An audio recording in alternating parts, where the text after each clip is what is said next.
Memory में डालेंगे। वहां समझने से और उसके चिंतन करने का कोई मतलब नहीं होता। ठीक, बच्चे ने देखकर उसको आपको बता दिया तो समझ लीजिए आपका उद्देश्य क्लियर हो गया। ठीक, मेमोरी लेवल। अंडरस्टैंडिंग लेवल में क्या होता है, मतलब देखने के साथ साथ चीजों को समझना भी शुरू कर देता है। जैसे कोई मैथमेटिक्स वगैरह में कोई आप सवाल लगाते हैं और किसी फॉर्मूले का यूज करते हैं तो बच्चा समझता है कि इस फॉर्मूले को लगा के हम पूरे सवाल को सॉल्व कर लेंगे। या कोई भी सवाल आपने किया तो बच्चे को ये मालूम है कि इस फॉर्मूले को लगाने से सवाल सॉल्व हो जाएगा। वो सेकंड लेवल आ जाता है, वो अंडरस्टैंडिंग, बच्चा वो चीजों को समझने लगता है। ठीक है, समझने के बाद आपका थर्ड लेवल आता है रिफ्लेक्टिव लेवल। ये प्रॉब्लमेटिक सिचुएशन के ऊपर डिपेंड करता है। यहाँ केवल बच्चे को एक समस्या दे दी जाती है, कोई भी टॉपिक दे दिया और बच्चे से कहा जाता है, जैसे कि आप देखे होंगे एक्सटेम्पोर स्पीच होती है क्लास वगैरह में ना, तो आपको एक टॉपिक दे दिया, आपको केवल 2-3 मिनट मिले सोचने के लिए, उसके बाद आप आइए उसको बोलिए। तो क्या होगा, यहाँ पर जो आपका चिंतन लेवल है वो काम करता है। ठीक, आप जो चीजों को क्रिटिकली और जो है क्रिएटिवली जो है सोचते हैं और सोचने के बाद आप उसका आंसर देंगे। ठीक, तो इसमें क्या होता है कि जब इसको हम सोल्व करेंगे तो इस पर ध्यान रखिएगा, इस लेवल को तभी हम पढ़ते हैं जब इससे पहले वाले दोनों लेवल, मेमोरी लेवल और अंडरस्टैंडिंग लेवल कंप्लीट हो चुके हैं। ठीक है, अगर वो लोग लेवल कंप्लीट नहीं है तो डायरेक्ट आप इस लेवल पर नहीं जा सकते। और इस स्तर पर शिक्षण समस्या केंद्रित होता है, इसमें शिक्षक छात्र के मध्य जो अलग समस्या प्रस्तुत करता है, मतलब प्रॉब्लमेटिक सिचुएशन इसके अंतर्गत होती है। हायर लेवल में क्या होता है, आप जो है एकदम आप स्वतंत्र होते हैं आलोचना करने के लिए या आलोचनात्मक अपना या तर्क रखने के लिए।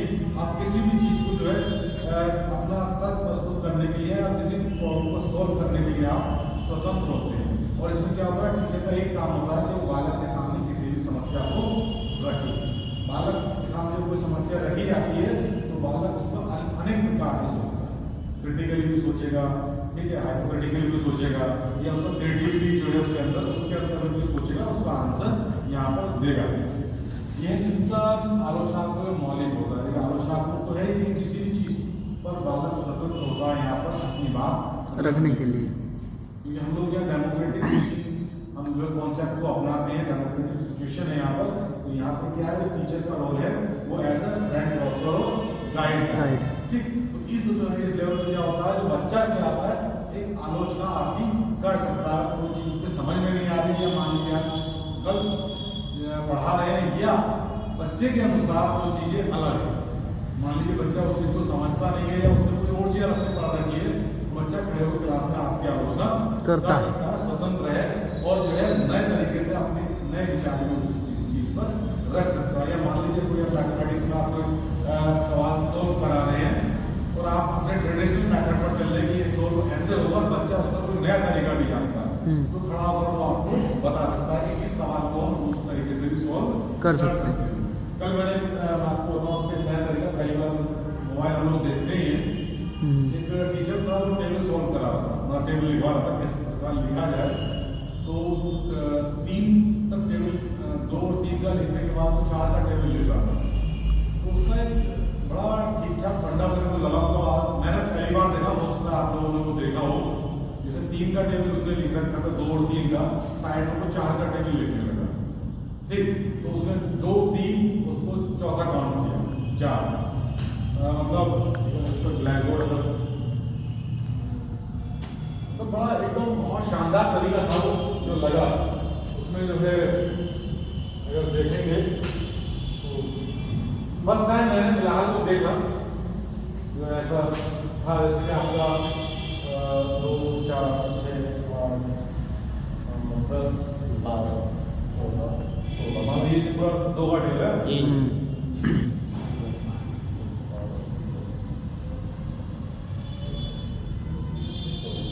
नीचे नहीं आ रहा, वो 4 का टेबल लिख रहा था, 2, 3 और 1 4, 5, 6 1 ये भी इस टाइम सबका तो टेबल 1 2 3 4 5 6 7 8 9 10 11 12 13 14 15 16 ये टेबल चल रहा था। वो टेबल आगे तक चला करते 5 का 6 का 5 का लिखे तो 1 2 3 4 5 6 7 8 9 10 11 12 13 14 15 इस टेबल को आप आगे बढ़ा दीजिए। मैंने नहीं देखा था फिलहाल, लेकिन आसान बच्चे को समझाने आसान तरीका, चीजों को रखिए। मतलब टेबल बच्चा लिख रहा है तो 10 तक के टेबल ऐसे गिनती के फॉर्म में चलता है। हम अमूमन इस चीज को याद करते हैं दोबारा, तो ये चीज नहीं लगी थी, अच्छी चीज थी। तो ये कहने का मतलब यहाँ पर केवल ये चीज है कि ये एक क्रिएटिव चीज हो रही है। बच्चा यहाँ पर क्या कर सकता है, चीजों को आपको बता सकता है।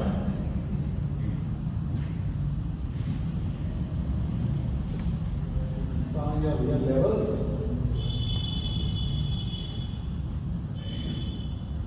तो यहाँ पर जो है चीजें जो बताई गई है, मतलब इस तरीके से मौलिक चीजें बताई गई। दूसरा है चिंतन स्तर को मनन या विमर्शित चिंतन का स्तर भी कहा जाता है, क्योंकि हम बालक है चिंतन करने लगता है, चीजों को सोचने लगता है। ऐसा नहीं कि उसको तुरंत उत्तर देना है। जो मेमोरी लेवल पे क्या था, जो इनिशियल लेवल का हम लोगों का, उसमें बालक से हमने पूछा, कुछ दिखा कि ये क्या है, उसने उसको बता दिया कोई हमने उसको ऑब्जेक्ट लिखा है। तो क्यों वहां पर क्या था, वहां उसका केवल कोई चिंतन नहीं करना था, उसको उस चीज के बारे में समझना नहीं था, केवल वहां उसको मेमोरी का यूज करना था कि कोई आपसे चीज पूछी गई या आप से कोई चीज पूछी जाए, आप मान लीजिए आपने मोबाइल नहीं देखा है, आपके सामने मोबाइल को रखा जाए, आंखें बंद करके आपके हाथ में मोबाइल दिया जाए, तो आप बता देंगे मुझे मोबाइल है। वहां आपको समझने की जरूरत नहीं कि वो चीज आपकी मेमोरी में है। तो यहाँ पे क्या होता है, बच्चा चीजों का चिंतन करने लगता है, सोचने लगता है, उसके पॉजिटिव और नेगेटिव एस्पेक्ट सोचने लगता है, उसके बाद ही उसका उत्तर देता है। हंट प्रतिमान को बोलते हैं, पहले बता दिया गया शिक्षण का हंटोनियन अप्रोच। इस स्तर पर शिक्षा अधिगम में पूर्ण करने से एकजुट होकर के समस्या के समाधान में लग जाता है। परंपरागत ढंग से ना सोचकर कल्पनात्मक सृजनात्मकता यहाँ कहने को देखिए, मतलब यहाँ जो ये स्तर है, इसको एक परंपरागत ढंग से यहाँ पर चीजें नहीं होती। जैसे क्लास में आप आए, आपने पढ़ाया, ये चीजें नहीं है। यहाँ पर क्या होता है, यहाँ ये पूरा जो टीचिंग है इस लेवल की समस्या केंद्रित, तो समस्या समाधान केंद्रित, कोई समस्या दी जाएगी और उसका कहा जाएगा कि आप इसका उत्तर लिखिए। इसीलिए यहाँ इस लेवल पर हम मूल्यांकन की बात करेंगे, तो इस लेवल पर जो मूल्यांकन होता है वो ऑब्जेक्टिव मूल्यांकन को यहाँ पर प्रेफर नहीं करते। क्यों? क्योंकि जो ऑब्जेक्टिव क्वेश्चंस होते हैं, ऑब्जेक्टिव क्वेश्चन है, किसी भी ऑब्जेक्टिव टेस्ट में जो है आपके अंदर की जो क्रिएटिविटी है वो दिखाई नहीं दे सकती, क्योंकि ऑब्जेक्टिव टेस्ट में आपके हमेशा मेमोरी का टेस्ट किया जाता है, आपकी क्रिएटिविटी का टेस्ट नहीं है। सब्जेक्टिव टेस्ट के अंदर क्या होता है, आपकी मेमोरी के साथ अंडरस्टैंडिंग और अंडरस्टैंडिंग के साथ आपकी जो रिफ्लेक्टिव लेवल है, आपकी जो क्रिएटिविटी है, उसका टेस्ट है। जैसे नेट की परीक्षा की हम बात करें, 2011 के बाद ये ऑब्जेक्टिव होने लगा, बम्पर मामला में लड़के और लड़कियां इसको क्वालिफाई करने लगे स्टूडेंट। 2011 से पहले क्या होता था, ये डिस्क्रिप्टिव होगा। तो उस समय क्या होता, आपको नेट भी अगर देखेंगे तो आप उस समय के जो नेट होंगे वो बड़े गिने चुने नेट होंगे। रीजन उसका ये है कि वहां पर आपकी मेमोरी सेट नहीं होती, वहां आपकी क्रिएटिविटी सेट होती है। जिसको आप यूपीएससी वगैरह का एग्जाम देते हैं, तो यहाँ पे क्या होता है, यहाँ आपकी मेमोरी से लेकर अंडरस्टैंडिंग से लेकर और जो पर्सनालिटी भी, जो रिफ्लेक्टिव लेवल है, वो तीनों लेवल चाहिए। ठीक, तो इसमें क्या होता है, ये जो इस प्रकार का जो लेवल होता है, लास्ट वाला लेवल, ये चिंतन स्तर इसलिए कहा जाता है कि यहाँ पर बालक कोई भी चीज समस्या बालक को दी जाती है, तो बालक इस लेवल पर आकर उस चीज का चिंतन करे। ठीक, और चिंतन करने के बाद अपना जो आउटपुट है वो उसको देता है।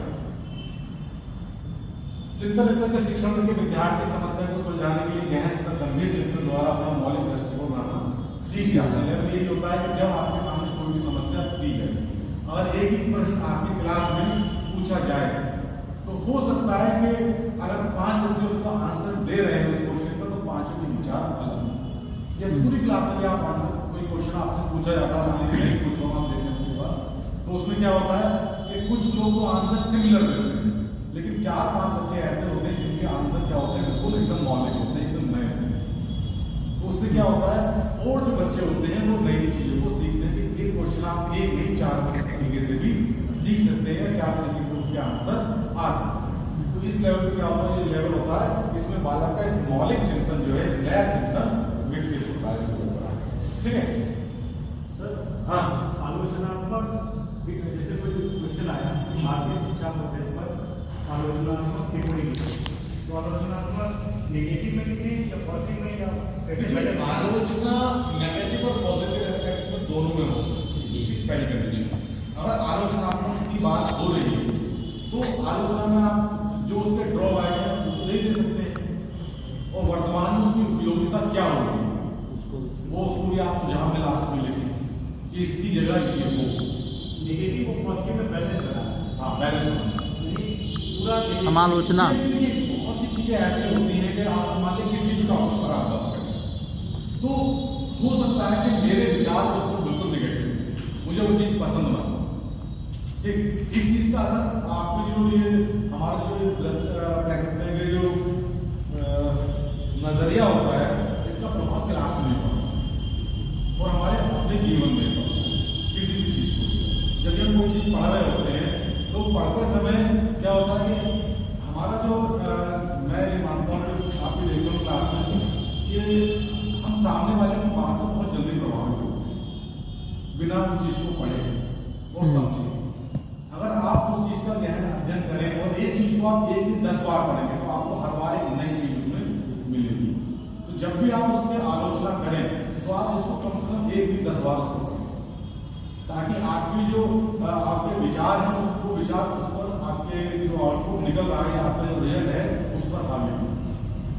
जहाँ हमारी सोच किसी भी टॉपिक पर हावी होने लगती है तो वहाँ क्या होता है कि हम जो है जो रिजल्ट हमें आना होता है वो रिजल्ट नहीं आता।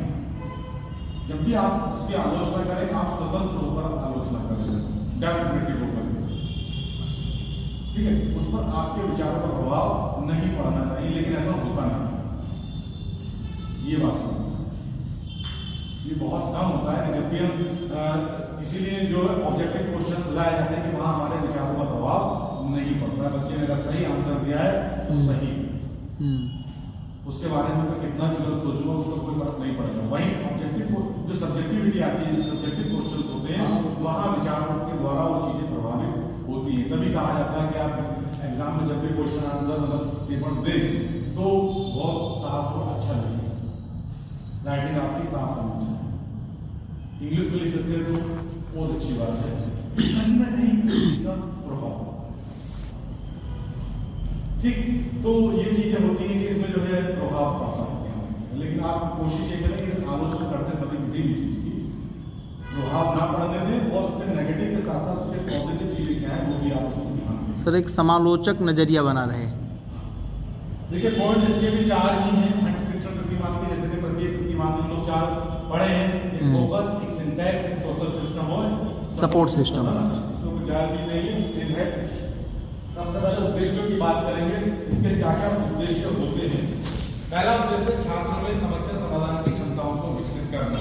इस लेवल का पहला काम यही है कि बालकों के अंदर आप जो है जो प्रॉब्लम सॉल्विंग मेथड है, विधियां हैं, उसको आप क्या कर सकते हैं, उसको विकसित कर सकते हैं बालकों से। टीचिंग का यहाँ पर एक ही लेवल है, जब ग्रेजुएशन लेवल पर आप टीचिंग करते हैं, यहाँ आप टीचिंग कर रहे हैं तो आपका काम यही है कि आप इस चीज को सीख सकें कि बालक को आप कोई प्रॉब्लम दें और बच्चा उसको सॉल्व कर सके, अपना जो विचार है उस पर स्वतंत्रता पूर्वक अपने विचारों को रख सके और अपनी बात को कह सके। ठीक, बोला चिंतन मन की सहायता छात्रों में आलोचनात्मक सिद्धांत का विकास करना। जो अभी बात पीछे हुई थी उद्देश्य इसका यही है कि बच्चा अपना विचार उस पर रखे और जो क्रिएटिविटी है बालक के अंदर वो निकल कर बाहर आए। जैसे कोई टीचर पढ़ा, मैंने मैथमेटिक्स का कल देखा, एक तरीके से क्रिएटिविटी और चीजें बहुत सारी हो सकती है, आप नई नई चीजों को देखेंगे, सॉल्व करने का तरीका।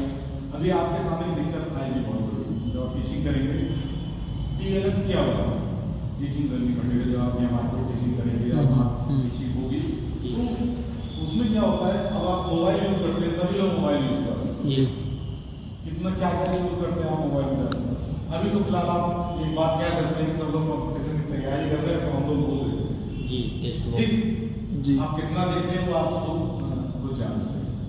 अगर कोई मेरे से पूछे कि मैं मोबाइल में क्या करता हूँ, ठीक है, या ऐसा व्यक्ति सेटल है लाइफ में मोबाइल में करना होता है, सबके अपने अलग अलग तरीके, ठीक है।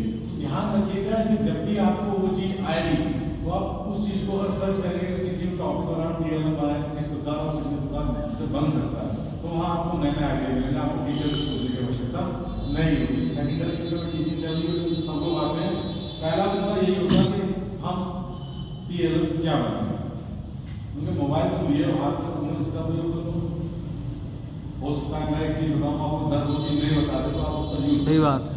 ठीक है। ये चीज़ें ऐसी हैं कि आप अपनी तरफ से भी चीज़ों को सोच सकते हैं कि साइंस वाले विद्यार्थियों के लिए बहुत ईजी चीज़ें हो जाती हैं। आप जो बिल्कुल एकदम ऐसे ऑब्जेक्ट्स हैं जो आप डेली लाइफ में यूज करते हैं आप उनका प्रयोग कर सकते हैं। दूसरा है छात्रों मौलिक स्वतंत्र चिंतन शक्ति को विकसित करना। इससे क्या होगा, इस लेवल पर आप बालक को स्वतंत्र जब छोड़ देते हैं किसी भी टॉपिक को लेकर कि भैया आज आपका ये टॉपिक है और आपको इस पर कल बोलना है, ठीक। और ये ध्यान रखिए कहीं से आपको ऐसा है कि आपको जो मैटर होगा जो भी आप बोलेंगे बिल्कुल ऑथेंटिक हो और ऐसा ना हो कि कहीं से आपकी टॉपिक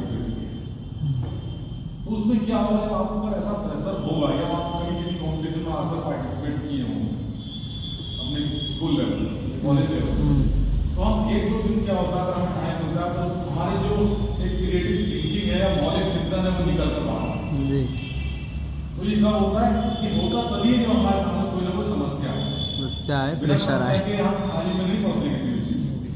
1-2% होते बच्चे ऐसे जो एक्स्ट्रा ऑर्डिनरी होते हैं जो चीजों को ज्यादा सोचते हैं उसको आप क्या करते हैं, लेकिन जो 95% जो स्टूडेंट है 95% से जो ऊपर का रेशियो है वो यही है कि आप जब तक बालक को समस्या नहीं देंगे उसके सामने कोई ऐसी दिक्कत नहीं आएगी तो जब तक उसकी क्रिएटिविटी नहीं निकलेगी। तो आपका पढ़ी इस लेवल पर ये बनता है कि आप जब भी टीचिंग करें तो बालक के आप टीचिंग का जो लेवल हो वो इस लेवल का हो कि आप बालक को जो उसके अंदर जो क्षमताएं हैं उन क्षमताओं को निकाल कर बाहर कर सके ताकि बालक अच्छे से उसको चीज़ों को सोल्व कर सके, पढ़ सके या नए प्रकार से चीज़ों को सोच सके। ठीक। उसके बाद देखिए इसमें 2 प्रकार की बात कही गई है। जो सिंटैक्स है इसका प्रॉब्लमेटिक सिचुएशन के ऊपर डिपेंड करता है। हमने बात कही है इसमें 2 प्रकार की प्रॉब्लमेटिक सिचुएशंस होती है, एक है पर्सनल प्रॉब्लम और दूसरी सोशल प्रॉब्लम। ठीक। पर्सनल प्रॉब्लम्स में आपका जॉन डीवी आप नाम पढ़े होंगे हमारे बहुत बड़े शिक्षाविद हैं। जो जॉन डीवी है, जॉन डीवी ने 2 प्रकार की समस्याएं बताई हैं। तो डबल टेल नहीं इसको हटा दीजिए। एक बात गलती से ठीक है, इसको नॉन पाथ सिचुएशन बोलते हैं। ठीक। दूसरी है 2 नोक वाली परिस्थिति, नॉन पाथ सिचुएशन। अभी आप पिछले सप्ताह में क्लास ले रहे थे, पिछले सप्ताह से पहले तो 9वां से क्वेश्चन पूछा गया था क्लास में आपको शादी को कौन था क्लास, ठीक था सभी लोग थे ना जी। वो सिचुएशन यही वाली थी। बात करेंगे पहले इसको बात कर लेते हैं। बात रही देखिए व्यक्ति अवरोध उद्देश्य, जब भी आपके सामने ऐसी स्थिति हो, अब आपके सामने इस समय ऐसी स्थिति में आपका उद्देश्य नौकरी पाना, आप व्यक्ति के रूप में आप हैं और अवरोध जो भी है बहुत सारे अवरोध हैं, सरकारी एग्जाम तैयारी कर रहे हैं, आप आ नहीं रहे क्लास में, ठीक है। तो अब क्या है, क्लास इनके लिए अवरोध हो गए, ठीक है। अब इसको किस प्रकार दूर किया, ये इनके सामने एक प्रॉब्लम है, ये किस प्रकार उससे निकलकर अपना उद्देश्य को प्राप्त करें। अब उद्देश्य इनके 2 हैं, एक बीएड करना जो उद्देश्य है और एक नौकरी पाना, ठीक। अवरोध बीच में बीएड करना है तो क्लास लेनी पड़ेगी और क्लास लेंगे तो नौकरी मिलेगी, ठीक। तो इस प्रकार की सिचुएशन होती है, वो सिचुएशन कहलाती है non path situation. Non path situation का मतलब है जिसमें आपके सामने कोई दूसरा रास्ता नहीं है, होता है, आपको किसी न किसी प्रकार वहां पर उद्देश्य तक अपने पहुंचना, ठीक। तो ऐसी सिचुएशन आपके लाइफ में जब भी आए जब आपका उद्देश्य है और उद्देश्य के बीच में अवरोध है, तो वो क्या होगा, वो नॉन पाथ सिचुएशन है। इस सिचुएशन को आपको अपने स्तर से पार करना है कि आप भाई क्लास भी ज्वाइन कर लें और अपनी तैयारी बाकी टाइम में, ठीक। यही रास्ता, दूसरा कोई रास्ता है नहीं। अगर आप क्लास नहीं देंगे तो बीएड छूट जाएगा, तो कहीं ना कहीं आपने बीएड को उद्देश्य बनाया तो आप उसकी पूर्ति नहीं कर पाएंगे। दूसरा है four path situation. Four path situation ये जो उस दिन बात हुई थी कि एक व्यक्ति है आपके सामने 2 ऑफर हैं और दोनों ऑफर आपको समान रूप से प्रभावित कर रहे हैं, ठीक है। और समान रूप से प्रभावित कर रहे हैं, आप पाना तो दोनों को चाहते हो लेकिन मिलेगा आपको एक ही, ठीक उस कंडीशन में आप क्या करेंगे, तो ये डिमांड आपके ऊपर करेगा। और एग्जाम्पल जो था वो लड़कों के लिए खासकर था, जो पूछा गया था, बता दूं दोबारा कि मतलब मान लीजिए उसमें ये पूछा था उससे कि किसी भी लड़के से मान लीजिए पूछ लीजिए कि जो सुंदरता है वो भी आपको अट्रैक्ट करेगी। तो जब ऐसी समस्या आपके सामने आती है, या एक एग्जाम्पल ये ले लीजिए कि जो उसमें भी आ रहा है सबसे प्रॉब्लम है कि मान लीजिए आपकी तैयारी आप लोग कर रहे हैं और आपकी जॉब लग जाती है, एक साथ दो जॉब आपकी एक साथ लगती हैं, दोनों का ग्रेड भी सेम है, दोनों का मतलब सब कुछ जो सोशल स्टेटस है सब कुछ सेम है, तो आपके सामने ऐसी सिचुएशन आती है कि आप कौन सी को ज्वाइन करें। आप स्वयं डिसीजन नहीं ले पाते हैं, बस लोग सलाह देते हैं कि आप किधर जाओ, तो आप एक समस्या में आ जाते हैं। उस समय आपके सामने समस्या तो होती ही है, जहाँ आपका जो मस्तिष्क से काम करना बंद कर देता है, तो ऐसी स्थिति में क्या कहलाती है, फोर्थ क्लास सिचुएशन आपको कहलाती है। वही हम बात करेंगे थर्ड लेवल की सोशल सिचुएशन प्रॉब्लम है। देखिए थर्ड लेवल की जो सोशल प्रॉब्लमेटिक सिचुएशन है, इसको आप पढ़े होंगे मनोविज्ञान में मानसिक द्वंद्व, ठीक है, मेंटल कॉन्फ्लिक्ट। तीन प्रकार के कॉन्फ्लिक्ट हमारे मन में होते हैं। एक होता है सकारात्मक परिस्थिति, जिसको बोलते हैं उपागम संघर्ष, अप्रोच कॉन्फ्लिक्ट। दूसरा आपका नकारात्मक परिस्थिति, परिहार संघर्ष को अवॉइडेंस कॉन्फ्लिक्ट बोलते हैं। तीसरा आपका नकारात्मक और सकारात्मक परिस्थिति, जिसको आपको उपागम परिहार संघर्ष, अप्रोच अवॉइडेंस कॉन्फ्लिक्ट बोलते हैं। तीन प्रकार के कॉन्फ्लिक्ट होते हैं जो व्यक्ति के मन में हमेशा आते हैं। पहले वाले की बात करें, जो पहला वाला है, जो आपको अभी एग्जांपल दिया गया है कि एक व्यक्ति के सामने जब दो ऐसी सिचुएशन आ जाए जो दोनों सेम और वो दोनों में से एक को चूज करें, जो जॉब वाली सिचुएशन थी, तो उस प्रकार के समय में आपके जो मन मस्तिष्क में होता है वो सकारात्मक परिस्थिति उत्पन्न होती है, और ये जो है आपका उपागम संघर्ष कराता है। जो मन में जो दुविधा होती है, जो द्वंद्व चल रहा होता है, वो द्वंद्व आपका ये उपागम संघर्ष। इस कंडीशन में कि आपके सामने दो ऑफर है, दोनों आपको समान रूप से प्रभावित कर, ठीक है, और आपको एक चुनना है, आप दोनों ऑप्शन नहीं ले सकते, ठीक है। तो ये कंडीशन ये होती है, जैसे कि बड़ा अच्छा एग्जाम्पल इसमें दिया था कि दो हरी घास के ढेर के बीच में गधा खड़ा था, अब वो कौन का क्योंकि ये डिसाइड ही नहीं कर पाएगा पहले कौन सी होगी, ठीक है। तो ये वाली सिचुएशन है कि जहां आप जो है डिसाइड नहीं कर पाएंगे, दोनों लक्ष्य जो है आपको समान रूप से प्रभावित करेंगे। दूसरा नकारात्मक परिस्थिति, वो अवॉइडेंस या कॉन्फ्लिक्ट, ये वो सिचुएशन होती है, ये वो मानसिक द्वंद्व आपके मन में होता है जब आप दो ऑप्शन है, दोनों में से आप किसी को चुनना ही नहीं चाहते, एक तरफ हुआ दूसरा करें, ठीक। और तो ऐसी स्थिति में क्या होता है कि आप दोनों सिचुएशन को हैंडल नहीं कर सकते, आप चाहते हैं बस बच जाए। लेकिन इंसान तो मिनिमम रिस्क वाले में ही जाना चाहेगा यहाँ पर, फिर मिनिमम रिस्क वाले में जाना चाहेगा, मान लीजिए दोनों में 100% कंपेयर करेगा, और तो आपको जाना किधर है। स्थिति आपकी ऐसी होती है, जो हम बात कर रहे हैं उसकी कर रहे हैं, मिनिमम रिस्क की बात नहीं कर रहे हैं, हम बात कर रहे हैं कि जो मन में आपके दुविधा होगी, जो समस्या उत्पन्न होगी इस सिचुएशन में, वो क्या है, दोनों ही नहीं चाहिए, क्योंकि एक सैनिक जो है, मान लीजिए एग्जाम्पल दे रहा है, कोई सैनिक है ना भी मरना भी नहीं चाहता है और ना ही वही युद्ध में जाना चाहता है। तो इस सिचुएशन को मान लीजिए युद्ध स्टार्ट हो गया, जाना भी है, दोनों कंडीशन के सामने है, ना ही वो युद्ध में जाना चाहता है और ना ही मरना चाहता है, तो स्थिति बड़ी गंभीर हो जाती है। क्योंकि हम लोगों के सामने भी ऐसी आप क्लास में देखे होंगे, आपके सामने भी लाइफ में ऐसी सिचुएशन आती हैं, दो ऑप्शन आपके सामने होते हैं, लेकिन आपको चूज एक करना है और आप दोनों में से किसी को पसंद नहीं करते, ठीक है। तो ऐसी जो सिचुएशन होती है, जो ऐसी कंडीशन होती है, जो आपके मन में मानसिक द्वंद्व होता है, वो आपका नकारात्मक परिस्थिति उत्पन्न करता है, परिहार संघर्ष करता है। थर्ड नंबर की बात करें, तीसरा आपका है नकारात्मक सकारात्मक परिस्थिति, उपागम परिहार संघर्ष।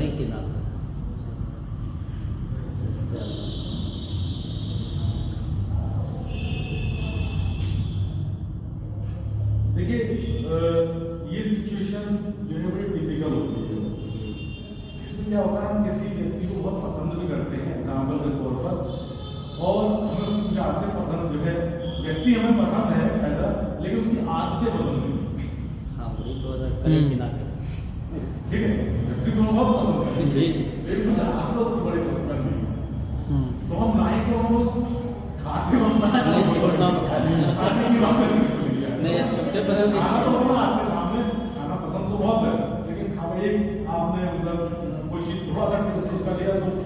दिमाग खराब।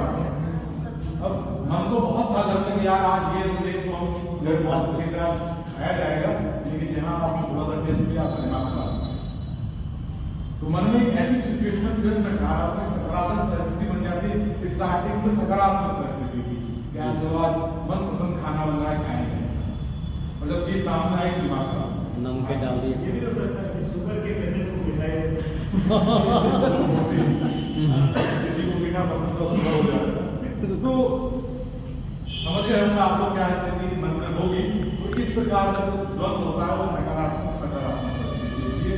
तो ऐसी सिचुएशंस क्लास के अंदर बालक के मन मस्तिष्क में अक्सर आती है हमारी लाइफ में।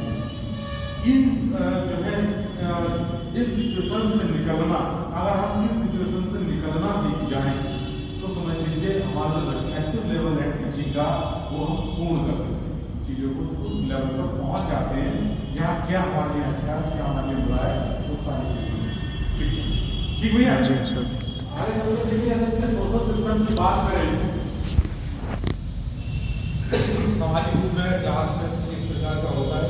एक बात ध्यान रखिएगा, कल से हम लोग ब्लूम की टैक्सोनॉमी शुरू करेंगे, ठीक है, और कम से कम 4-5 दिन लगातार ब्लूम की टैक्सोनॉमी चलेगी। आप लोग आइएगा और दोनों क्लास तक तो होंगी, और नेक्स्ट वीक में जो हम लोग का मंडे ट्यूजडे वाला शेड्यूल था हम लोग उसी शेड्यूल को फॉलो करेंगे। एक्सचेंज वाला खत्म नहीं है, नहीं बोल देगा पढ़ाएंगे। अच्छा। ब्लूम टैक्सोनॉमी का मतलब खत्म हो जाएगा जी। लेकिन इशू पेंडिंग ना हो। हाँ। 2 क्लास होंगी, 2 क्लास में कंप्लीट होनी नहीं है तो पीछे का भूल जाएंगे। जी जी। जो आपका मैथड चल रहे हैं सब्जेक्ट हाँ, हाँ। साइंस का हो या मैथ्स का हो या किसी हाँ। विषय का, तो जब तक ग्रुप टैक्सोनॉमी कंप्लीट नहीं करेंगे वो अपना आएगा टॉपिक पढ़ाएंगे सर उसी से लेसन प्लान फिर बनेगा। लेसन प्लानिंग में ऑब्जेक्टिव राइटिंग जो है वो हाँ। थोड़ा सा बता देंगे आपको। ओके। तो उसी के आधार पर वो काम होगा। देखिए सोशल सिस्टम की बात करें तो चिंतन स्तर पर कक्षा का वातावरण पूर्ण रूप से स्वतंत्र खुला हुआ होता है। डेमोक्रेटिक सिचुएशन होती है इस लेवल पर। हायर लेवल की बात करें, हायर लेवल पर क्या होता है, ऐसा नहीं होता है जो मेमोरी लेवल या अंडरस्टैंडिंग लेवल में होता है, वहाँ टीचर डोमिनेट करता है कहीं नहीं। ठीक है, प्राइमरी लेवल पर 100% टीचर डोमिनेट करता है, जो टीचर कहेगा वही सच है। अंडरस्टैंडिंग लेवल में भी डोमिनेटिंग जो है कहीं ना कहीं रहता है टीचर, बहुत हद तक रहता है। ये कह सकते हैं कि बहुत मिनिमम लेवल पर ही बालक स्वतंत्र होता है। लेकिन रिफ्लेक्टिव लेवल की बात करें तो क्लासरूम का हमारा जो एटमोस्फेयर होता है वो पूर्ण रूप से ओपन होता है। यहाँ बालक पूर्ण रूप से स्वतंत्र है अपनी बात करने के लिए। सीखने की परिस्थितियाँ आलोचनात्मक होती है और छात्र आंतरिक रूप से प्रेरित रहते हैं। किसी भी चीज का बालक जो है आलोचना कर सकता है। वो चीज को मान लीजिए उसने किसी और लेवल पर वो चीज पढ़ी है या अपनी बात कह सकते हैं यहाँ पर रखने के लिए स्वतंत्र होता है। अगर वो चीज समझ में नहीं आ रही है या उसने अलग पढ़ी है तो खड़े होकर बात कह सकता है कि ये चीज ऐसे नहीं इस प्रकार है। ठीक, और दूसरा क्या है, आंतरिक रूप से सेल्फ मोटिवेशन यहाँ पर होता है, जो उसको एक्सटर्नल मोटिवेशन की आवश्यकता नहीं होती। जैसे मेमोरी लेवल की बात करते हैं तो मेमोरी लेवल पर बालक जो है इंटरनली मोटिवेट नहीं होता, वहाँ उसको एक्सटर्नल मोटिवेशन की आवश्यकता पड़ती है। जो मेमोरी लेवल पर टीचर बच्चों को पढ़ाते समय स्टार दे देते हैं, गुड दे देते हैं, एक्सेलेंट दे देते हैं, तो क्या होता है ये सब टेक्स्ट काम करते हैं, ये एक्सटर्नल मोटिवेशन का काम करते हैं। ठीक, तो इस लेवल पर क्या होता है, रिफ्लेक्टिव लेवल पर एक्सटर्नल मोटिवेशन की बहुत ज्यादा आवश्यकता नहीं होती है। आवश्यकता होती है यहाँ पर बच्चे ने कोई चीज अच्छी बताई, आपने खड़ा किया, पूरी क्लास में 100 बच्चे हैं, आपने क्लैपिंग कराई, तो कहीं ना कहीं वो एक्सटर्नल मोटिवेशन आपको मिलेगा। लेकिन कभी कभी क्या होता है, मैक्सिमम यहाँ पर इंटरनल मोटिवेशन काम करता है। काम इसलिए करता है क्योंकि आपको इस लेवल पर ये मालूम है कि अगर मैं नहीं पढ़ूंगा तो जो मेरा फ्यूचर है वो कहीं ना कहीं उससे प्रभावित होगा। तो आप इंटरनली मोटिवेट रहते हैं और आप जो तैयारी अपनी कर रहे हैं, क्या तैयारी कर लेनी चाहिए। अगर पढ़ लूंगा तो अच्छी मेरे को जॉब मिलेगी, और जॉब मिलेगी तो आगे सब चीज आप जानते ही करके जाएंगे। छात्र समस्या के प्रति जितना अधिक संवेदनशील होगा उतना ही मौलिक होगा। आपके सामने जो भी सिचुएशन दी जाएगी, आप जितना उसके प्रति गंभीर होंगे, आप उसका आउटपुट जो है उतना ही अच्छा है। इसमें कोई डाउट नहीं कि जब भी आप जिस चीज के बारे में, आप किसी भी टॉपिक के बारे में जितना गहनता से सोचेंगे, तो आप अगर क्वेश्चन लिखने के लिए आपसे कहा जाएगा तो आपका जो आउटपुट होगा वो उतना ही अच्छा होगा। इस स्तर पर शिक्षक शिक्षा का कार्य केवल शिक्षक है, यहाँ पे शिक्षक का कार्य केवल छात्र को अभिप्रेरित करना होता है। तो टीचर यहाँ पे क्या करता है, बालकों को केवल मोटिवेट करता है कि आप इस प्रकार चीजों को करें। टीचर का यहाँ जो रोल होता है वो कहीं ना कहीं बिहाइंड द पैटर्न होता है, केवल समस्या दी, और टीचर केवल ऑब्जर्वेशन बालकों को करता है कि बालक किस प्रकार जो है समस्या का समाधान कर रहे हैं। जहाँ उनको कोई दिक्कत आ रही है तो वहां पर उनको गाइड, ठीक, इसका सोशल सिस्टम है।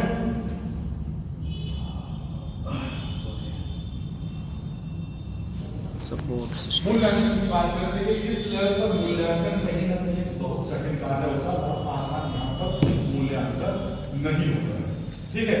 छात्रों के विश्वास पर समस्या समाधान एवं रचनात्मकता का मापन किया जाना चाहिए। बालक किस प्रकार सोचते हैं, बालकों का उसके प्रति क्या सोचना है, विश्वास क्या है। विश्वास मतलब आपको उसकी इंटरनल क्षमताओं से आ रहा है कि किस प्रकार बालक सोच रहा है, किस प्रकार बालक समस्या का समाधान कर रहा है। जो समस्या बालक को दी गई है, क्रिएटिविटी किस प्रकार बालक ने उसको यूज किया। ऐसा नहीं कि बालक ने लिखा और आपने चेक कर दिया, ऐसा यहाँ पर नहीं है। आप वो तरीका भी देखेंगे कि बालक किस प्रकार अपने जो उसका रिजल्ट निकाला किस प्रकार वहां तक पहुंचा, ठीक है। तो ये सब चीजें देखकर ही उसका मूल्यांकन करना चाहिए। कहीं ना कहीं इसी चीज को देखते हुए जो कुछ साल पहले जो मूल्यांकन 9th और 12th में मैथमेटिक्स को लेकर हुआ, आप देखेंगे उसमें काफी चेंजेस हुए। पहले क्या होता था कि अगर बच्चे ने पूरा सवाल सही लगाया लेकिन आंसर गलत हो गया तो पूरा सवाल काट दिया। हम लोगों के समझ में यही होता था। लेकिन पिछले कुछ साल से क्या हुआ है कि अगर बालक ने 3 से 4 स्टेप सही किए बालक को मार्क्स दिए जाए। तो यही होता है कि बालक की जो समस्या समाधान उसका कर रहा है तो किस स्टेप तक सही किया है, तो वहां पर उसका मूल्यांकन किया जाए, उसको अपने मार्क्स दिए जाए। अच्छा सर, बच्चे का जो आंसर लिखने का अप्रोच है वो हमें चेक करना है वहाँ पे, मतलब बालक किस प्रकार आपको अपना रिएक्ट दे रहा है। जो आपके हायर एजुकेशन वाला यूपीएससी वगैरह होती है, और यहाँ आपकी जो है क्वेश्चन चेक किए जाते हैं, कितना तक सही ये चीज यहाँ पर आपको जो है अप्रोच, आपकी अप्रोच क्या रही है, ये सब चीज देखी जाती है कि किस प्रकार आपने प्रेजेंटेशन अपनी दी, ठीक है। कहीं ना इसका प्रभाव तो पड़ता है, ध्यान रखिए। जी जी, जो सब्जेक्टिविटी है वहाँ पर आपकी सोच का प्रभाव जरूर पड़ता है। छात्रों की अधिगम क्रियाओं की जांच है तो बहुत आराम से बहुत आराम से सावधानी पूर्वक करनी चाहिए। जब भी आप अपना चेक करें, बालक को यहाँ पर मूल्यांकन करें, उसके हर पॉइंट पर आपको ध्यान देना चाहिए कि बालक ने किस प्रकार जो है इस चीज़ को लिखा है। मूल्यांकन जब कर रहे हैं तो हर एक स्टेप पर उसका मूल्यांकन करना चाहिए। किस प्रकार समस्या थी, किस प्रकार उसने समस्या को लिया, किस प्रकार उसका समाधान किया, किस प्रकार वो रिजल्ट तक पहुंचा, हर स्टेप को आपको देखना चाहिए। ये नहीं है कि जैसे कि हम लोग इस समय के मूल्यांकन को देखते हैं कि एक कॉपी को चेक करने में लगभग 4 से 5 मिनट लगते हैं। यूनिवर्सिटी लेवल पर आज तक मूल्यांकन आप देखेंगे, कभी देखिएगा सर इससे भी कम में चेक करते हैं वो। मैं एक बार देखा हूँ बीएड की कॉपी चेक होते हुए, मैं थोड़ा काम था तो मतलब और भी चीज़ों की मैंने देखी है इसी यही स्थिति। मैं चला गया था, थोड़ा परीक्षा नियंत्रक जो है वो हैं उनसे थोड़ा परिचय, तो एक काम था तो उनसे कहा तो बुलाए थे मुझको कि ऑफिस में आ जाओ। मैं गया, मैं देखा कि टीचर पेज पलट रहे हैं, मतलब इतनी तेज़ उनकी पेन चल रही थी, मतलब वो एक अक्षर नहीं पढ़ रहे थे कापी में से, ये स्थिति थी। एक्चुअली मैं कॉपी चेक करने यूनिवर्सिटी में एक ही दिन जाता हूँ, एक ही दिन वो थोड़ा वो बना रहे मतलब अपना जो अकाउंट है वो मेंटेन रहे कि आप हाँ हाँ हाँ कोशिश करता हूँ नहीं जाए। हाँ, जिस दिन जाता हूँ 12 दिन बाद फेल हो हमारे यहाँ के प्रोफेसर इसीलिए नहीं जाते थे। हो जाता है क्योंकि मेरी गलती आता है पढ़ने लगता सर ऐसे टामसन में आप पढ़ोगे आप बोलोगे आप पढ़ ऐसे टामसन में एलसी चौधरी हैं, तो एक दिन में मुश्किल से 10-15 का चेक करते हैं, बस जाते हैं। 10-15 दिन में 100 मिलती है, उसको करनी होगी। 10 बजे पहुँच जाता हूँ तो 3 या 4 बजे तक मेरे साथ 100 कॉपी होती है। लेकिन मैं ऐसे तो लोगों को भी देखा हूँ मेरे साथ साथ 200 कॉपी चेक करते हैं। हाँ कर लेते होंगे, 200 कॉपी चेक कर लेते हैं, मार्क्स भी चढ़ा देते हैं, बीच में बात भी करते रहते हैं और घूम भी लेते हैं सब जगह। गलती सर इस लेवल तक की होती है। मेरी बीए सेकेंड ईयर में काफ़ी चेक हुई थी, 4 पेज चेक ही नहीं हुआ था, पेन ही नहीं चली थी, छोड़ दिए थे। तो बाद में मैंने रीचेकिंग वगैरह करवाई, एप्लीकेशन दिया और सारी चीज़ें, तो 30 नंबर फिर बढ़ा मेरा। चीज़ है इस लेवल पर मूल्यांकन की हम बात कर रहे हैं तो यहाँ पर टीचर को बहुत सावधानी करनी चाहिए। ठीक है, तो फिर एग्जाम्पल था कि क्या हो रहा है, लेकिन ये सब जो है बहुत गलत है। अगर आप बीएड की आपकी कॉपी चेक करने लगे, तमीज से कॉपी चेक करने लगे तो मुझे को लगता है कि कम से कम जो है 60 to 70% बच्चे फेल होते हैं। ये हालात है और बच्चों के 85-90% तक मार्क्स ग्रेड में आते हैं। हाँ, एवरेज 70+ होता ही होता है। 50% से ऊपर होता है। हाँ, क्या क्या लिखा होता है, आप खुद पढ़ने लगेंगे ना, आप दूसरे को छोड़ दिया, अपनी कॉपी पढ़ने लगेगा, चाहे अपनी कॉपी आपके हाथ में दे दी जाए सब कुछ, ताकि कोई नाम वगैरह तो कहा जाए तो ये इसको पढ़ लो, जरा ईमानदारी के साथ कॉपी चेक करके नंबर दे दो, नहीं तो आप जो है अपनी कॉपी पर ही 100 में से मुझे लगता है 50 नंबर से ऊपर पहुँचेंगे। ठीक है, तो वो चीज़ें हैं कि यहाँ पर ध्यान रखिएगा कि जब भी आप जांच करें तो उस पर ध्यान रखेंगे, तो जांच दो उस पर आपके जो नज़रिया है उसका प्रभाव न पड़े, और जो और चीज़ें हैं उन्हें आप पढ़ें, सावधान को लोग देखें, और किस प्रकार उसको चेक मतलब लिखा है, आप इस चीज़ पर ध्यान दें। पूरा छात्र तथ्यों से सामान्य से निष्कर्ष किस प्रकार निकालते हैं, इनकी क्षमता की जाती है। मतलब वही जो अभी हम बात कर रहे थे कि किस प्रकार बालक अपने रिजल्ट पर पहुंचा है, उसने कौन कौन सी विधियों को अपनाया है ना, ये सब चीज़ों की जांच की जानी चाहिए। और जांच आप इस प्रकार की भी करते हैं तो आप सही मूल्यांकन कर पाएंगे। एक नोट लिखा है नीचे में, चिंतन पुस्तक के शिक्षण में मूल्यांकन करते समय वस्तु विधियों का उपयोग अधिक उपयोगी नहीं होता, क्योंकि इस स्तर पर मूल्यांकन विधियाँ सही मूल्यांकन नहीं कर पाती।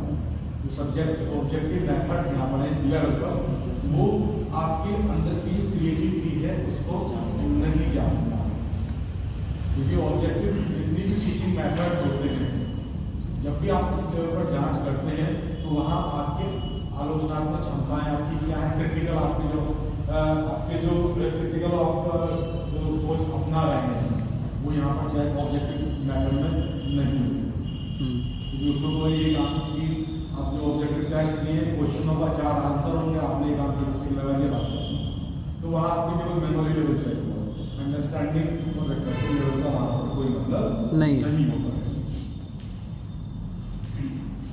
ये विधियाँ हैं, तो इस लेवल पर ये विधियों का यूज अमूमन किया जाता है। खोज विधि, डिस्कवर मेथड, समस्या समाधान विधि, प्रॉब्लम सॉल्विंग मेथड, योजना विधि, जो प्रोजेक्ट आपसे मंगाए जाते हैं, प्रोजेक्ट मेथड, असाइनमेंट मेथड और सेमिनार विधि, ये सारी वो विधियाँ हैं। खासकर इसके अंदर एक विधि शायद वो आती है विश्लेषण विधि, एनालिटिकल मेथड, वो भी इसके अंदर यूज होता है। खोज विधि में आप चीज़ दी जाती है कि आपको टॉपिक दे दिया गया और आपसे कहा जाता है कि आप उसको आंसर जो लिखें। जब भी आप उस चीज़ को खोज करते हैं उस चीज़ के बारे में, तो कहीं ना कहीं आप हर तरीके से अपनी आलोचना से ही और समस्या समाधान विधि से भी कई तरीके से आप उसकी खोज करते हैं, तो जो है इस लेवल पर ये चीज़ जो है बहुत, ये विधि बहुत अच्छी होती है। समस्या समाधान जो भी आपको चीज़ें दी गई, समस्या दी गई, उसमें तुरंत कहीं ना कहीं ब्रेन स्टॉर्मिंग मेथड का आप लोग यूज़ करते हैं। तुरंत जब समस्या हमारे सामने आती है तो हम उस चीज़ को नए ढंग से सोचने लगते हैं। जब हम किसी भी चीज़ को नए ढंग से सोचते हैं तो उसका एक नया उत्तर हमारे सामने निकल कर आता है। योजना में जो प्रोजेक्ट आपको दे दिया जाता है कि आपको ये प्रोजेक्ट है, आप इस पर काम करेंगे, तो आप हर प्रकार से उस प्रोजेक्ट को जो है करते हैं। तो जब भी आप किसी प्रोजेक्ट को कंप्लीट करते हैं तो वहाँ उसके जो पॉजिटिव, नेगेटिव और जो क्रिटिकल एस्पेक्ट्स हैं हर तरीके से उस पर बात करते हैं। तो यहाँ ये विधि काम आती है। असाइनमेंट मेथड, जब आप असाइनमेंट लिखते हैं, जो भी आपको टॉपिक दिया जाएगा असाइनमेंट लिखने के लिए या दिया जाता है स्कूलों में, वो उससे मूल्यांकन बहुत अच्छा होता है कि भारत ने चीज़ को कितने आसानी से या अच्छे से लिखा है। लेकिन आप लोग ये बड़ा क्या कर सकते हैं, ये विडम्बना है कि आप लोगों को जो भी दिया जाएगा आपको चाहिए कि 2% ऐसे होंगे जो उसमें अपनी सृजनात्मकता का, अपनी क्रिएटिविटी का, अपनी जो है मौलिकता बनाए रखें। है ना, तो करेगा 1 या 2% करेंगे, जी सब लोग नहीं करेंगे। हाँ, ये सच है। ये ढूंढने कहीं से कुछ मिल जाए सब देख के एडिटिव छाप सेमिनार विधि, सेमिनार विधि जो होता ही है, हाँ, उसमें हम लोग अपने मौलिक विचार निकलकर सामने आते हैं, चीज़ों को किस प्रकार सोचते हैं, हमारे विचार नेगेटिव हो सकते हैं और पॉजिटिव हो सकते हैं। तो ये शिक्षण विधियाँ हैं, इन शिक्षण विधियों को अधिकतर इसमें प्रयोग किया जाता है। जिसकी विशेषता है, विशेषता शिक्षण समस्या, शिक्षण वो समस्या केंद्रित होता है। इस प्रकार की टीचिंग होती है वो प्रॉब्लमेटिक चीज हमारे सामने वो कहीं ना कहीं प्रॉब्लमेटिक सिचुएशन क्रिएट कर रही है। कोई भी टॉपिक आपके सामने नया आ रहा है, वो आपके सामने नया आ रहा है और आपको जो है उसको सॉल्व करना है, उसको पढ़ना है। पूरा शिक्षण केवल विषय वस्तु तथा पाठ्य वस्तु तक ही सीमित नहीं किया जा सकता। इस लेवल पर जो टीचिंग होती है, जो टीचर पढ़ाते हैं, ध्यान रखिएगा, तो केवल कंटेंट जो आपका सिलेबस है, कंटेंट है, वहाँ तक सीमित नहीं है।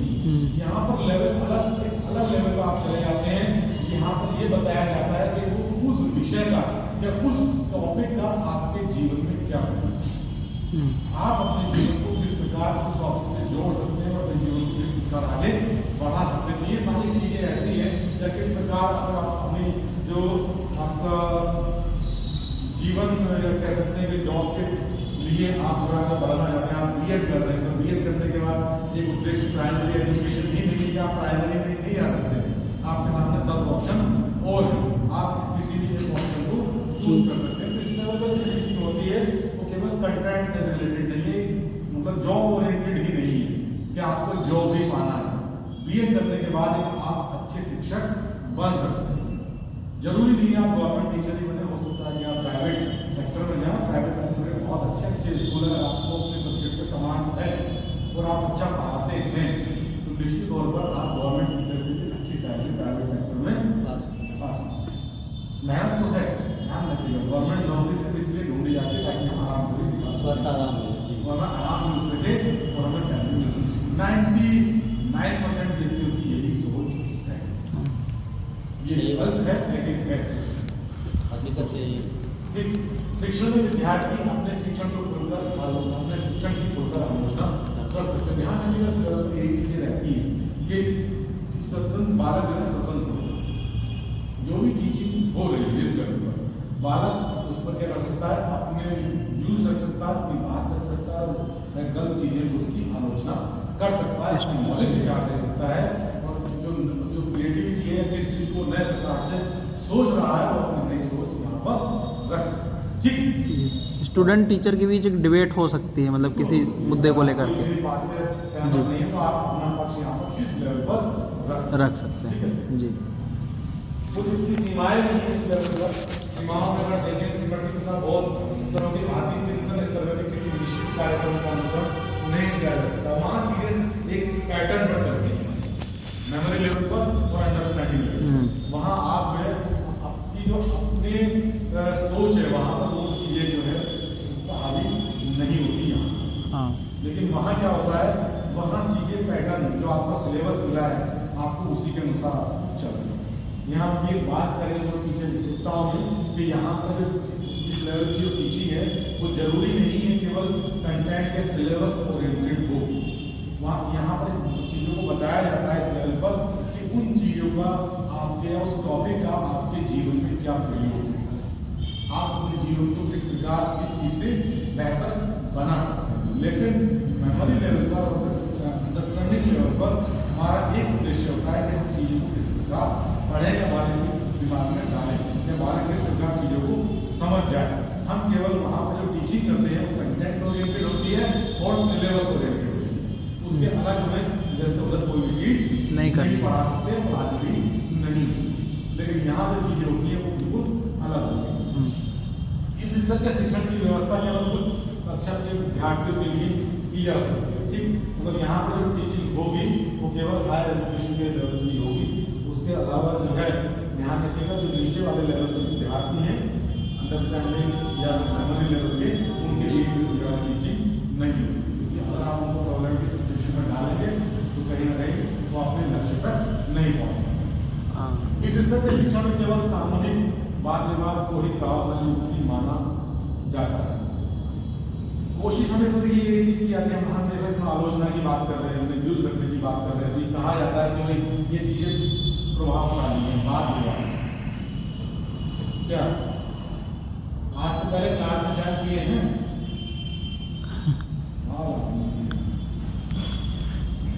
इसका टाइम हो गया। ठीक, तो ध्यान रखिएगा इस पर क्या होता है, केवल जो है वाद विवाद को एक प्रभावशाली माना जाता है, लेकिन ऐसा नहीं। वाद विवाद के अलावा बहुत सी चीजें ऐसी हैं इस लेवल पर जो है बहुत ज़्यादा प्रभावशाली होती है, जिससे आपका शिक्षण प्रभावशाली होता है, बातों को आप इजीली समझा सकते हैं। लास्ट है कुछ सुझाव इसमें दिए गए हैं। पहला सुझाव ये है कि जो पहले दोनों लेवल है वो लेवल खत्म हो जाए तब इस लेवल को किया जाए। अगर इस लेवल की आप टीचिंग कर रहे हैं तो आप हमेशा ध्यान रखें कि आपका मेमोरी लेवल और अंडरस्टैंडिंग लेवल जो है समाप्त हो जाए। ठीक, इस चिंतन स्तर पे शिक्षण को सफल बनाने के लिए शिक्षक को चाहिए कि विद्यार्थी को शिक्षा लेवल को ऊंचा इस लेवल पर कभी भी बालक को आप जो डीमोटिवेट ना हो। ठीक है, क्योंकि यहाँ ये लेवल जो होता है सेंसिटिव लेवल होता है। इस लेवल की हम बात करें मेमोरी लेवल और मेमोरी लेवल तो मतलब ही नहीं होता, उसमें बालक कोई सेंसिटिव बालक नहीं होता है। थोड़ा होता है कि डांट देते तो बालक बोलता नहीं। आजकल का बच्चा फिलहाल बहुत ज़्यादा सेंसिटिव है। आप पुरानी बात करें 10-15 साल पहले की तो बालक मुझे लगता है कि हमसे उसका मनमत होती थी। टीचर से एक ही बात कहते थे कि इसकी अपडेट नहीं हो सकती। ठीक है, ये एक जनरल सी बात कही जाती थी। लेकिन आज के समय में जो है टीचर भी बच्चे भी नहीं, बच्चे के माँ बाप भी नहीं चाहते कि बच्चे को हाथ लगाए। तो लेकिन इस लेवल पे क्या होता है, हम लोगों को बहुत सारा प्रेशर होता है। किसी भी बच्चे को प्रेशर होता है अपने लाइफ को सेट करने, चाहे वो लड़का हो या लड़की हो। आज के समय में ये प्रेशर आपके ऊपर, आपसे अच्छा कौन जान सकता है। ठीक, आप बीएड कर तो रहे हैं और आप मतलब बीएड कर रहे हैं, लेकिन मन में यही कि कोई ना कोई एग्जाम हमारा पालिका का हम लोग नौकरी पाएंगे। ठीक है, इस लेवल पे क्या होता है कि आपको पढ़ाने के लिए टीचर को बड़ी मेहनत करनी पड़ती है। आपसे कहा जाता है, बताया जाता है कि भैया कर लो, ये कर लो, उससे ये फायदा होगा। बार बार जो कोर्स आप कर रहे हैं उस कोर्स की विशेषताएं आपको बताई जा रही है। क्यों? क्योंकि हमारा दिमाग खराब है, मोटिवेशन मिले मतलब लोगों की जो है उम्मीदें आकांक्षाएं बढ़ें। कारण उसका एक यही है कि आप लोग चीजों को रुझान बढ़ता है, मतलब चीजों को एस्पिरेशन बढ़े। समझने का समाज जो है उसकी जो विशेषताएं हैं उस कोर्स की उसको आसानी से समझ जी। इसके बाद आप क्या कर सकते हैं, आप उस चीज को समझें। इस तरह शिक्षक को अपनी दुर्बलता दूर करने के लिए शिक्षण में ज्ञानात्मक क्षेत्र मनोविज्ञान की विभिन्न कोशिश ध्यान दीजिएगा। इस लेवल पर ये भी चीजें होती है कि जरूरी नहीं है हर कोई पूर्ण है। आप हमेशा जब तक आप अपने आप को एक विद्यार्थी मानेंगे, एक आप अच्छे शिक्षक बनेंगे, जहां आपने अपने आप को टीचर मान लिया आपकी ग्रोथ है। ठीक है, जो अलग अलग यूनिवर्सिटीज में कॉलेजों का बुरा हाल है वो इसीलिए हाल है कि जो है हम लोग पढ़ना बंद कर जॉब केवल खासतौर पर टीचिंग की बात कर रहा हूँ और जॉबों में नहीं। अपना काम करेंगे, लेकिन टीचिंग ऐसे ही जहाँ प्राइमरी लेवल से इस हाई लेवल की बात करें वहाँ क्या होता है कि हमारे अंदर कुछ कमियाँ होती हैं स्टार्टिंग से अपने विषय को। हो सकता है हमारा जो अपना विषय है हमारा बहुत स्ट्रॉन्ग हो, लेकिन कहीं ना कहीं 1 या 2% या 5% कहीं चीज़ें ऐसी होती हैं जिन चीज़ों से हम हमेशा बचने का प्रयास करें। आप लोग पीजी किए हैं, तैयारी कर रहे हैं, तो आपका कोई ना कोई पॉइंट ऐसा जरूर होगा जहाँ आप जो बचना चाहते हैं, क्या बस साइड का रास्ता लेकर निकल जाए। होता है ऐसा, सबके साथ ऐसा होता है। ऐसा नहीं है कि मैं स्पेशल हूँ आप लोगों के साथ, कोई इससे बचा हुआ नहीं है। कोई ये नहीं कह सकता कि 100% पूर्ण हूँ इस लड़ाई। तो यहाँ क्या करना चाहिए, यहाँ पर बहुत सारी शिक्षण विधियाँ ऐसी हैं जिनका आप प्रयोग करके उसको क्या कर सकते हैं, पॉइंटों को अपना सुधार सकते हैं। शिक्षण के समय विद्यार्थियों के सामने ऐसे स्वतंत्र खुला हुआ वातावरण होना चाहिए और बात में सक्रिय रूप से भाग लेकर समस्या को सुलझा सकें। हमेशा क्लास में जो एटमोस्फेयर आप पढ़ाएं तो ओपन रखें, बालक को अपनी बात कहने का आप मौका दें। कभी भी आप क्लास में डोमिनेटिंग ना रहें, इस बात का आप हमेशा ध्यान, क्योंकि जहाँ टीचर डोमिनेटिंग होगा वहाँ बालक की जो क्रिएटिविटी है वो बाहर निकल कर नहीं आएगी।